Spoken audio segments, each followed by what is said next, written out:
హైదరాబాద్ అంటే ఎంఐఎం అడ్డా అని చెప్పేసి మాట్లాడతారు. ఇక్కడ నుండి మీరు పోటీలో ఉన్నారు. సో దీన్ని కొంత కష్టతరంగానే చూడొచ్చా? ఎంఐఎం అడ్డా అంటే రాజకీయాలు ఎప్పుడు స్థిరంగా ఉన్నాయి. మేము 10 సంవత్సరాలు అధికారంలో ఉన్నాం, ఇప్పుడు లేము.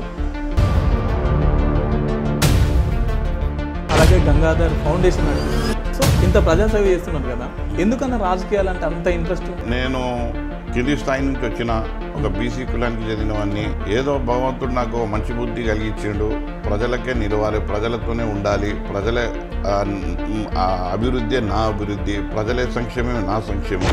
పార్లమెంట్ అభ్యర్థిగా ఉన్నారు, మీకు ప్రత్యర్థులుగా ఎంఐఎం ఉంది, తర్వాత బీజేపీ ఉంది, ఇంకా కాంగ్రెస్ ప్రకటించలేదు. మీకు గట్టి పోటీ ఎవరితో అనుకుంటారు? కాంగ్రెస్ ఇక్కడ ఈ తెలంగాణలో అధికారంలో ఉన్న పార్టీ, మరి మేమేమో ప్రతిపక్షంలో ఉన్నటువంటి మా పార్టీ. ఈ పార్టీలతో పోటీ కాదండి.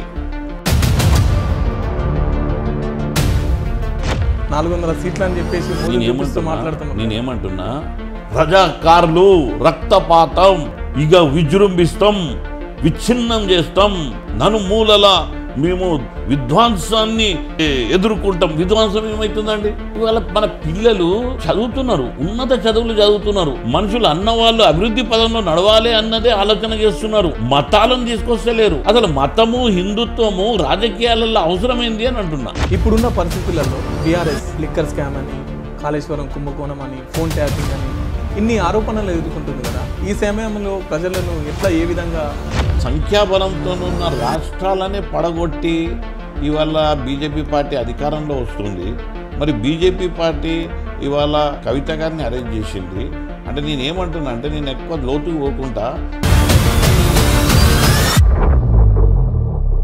ఇక్కడ ఎక్కువ ముస్లిం ఓట్లు ఉన్నాయి కదా, ముస్లిం ఓట్లను మీ వైపు ఏ విధంగా తిప్పుకోబోతున్నారు?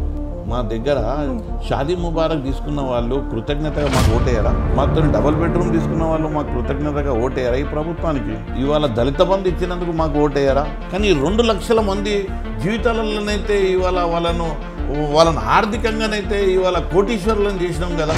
ఇంతకుముందు గతంలో మీరు అసెంబ్లీ సీట్ ఇస్తే బంగారు పల్లెంలో దీంట్లో గెలుపు తీసుకొస్తా అని చెప్పేసి మాట్లాడుతున్నారు, ఉందా ఇంకా ప్లేట్? ఇప్పుడు పెద్ద ప్లేట్ ఇచ్చింది కదా సార్, దానికన్నా అంటే నేను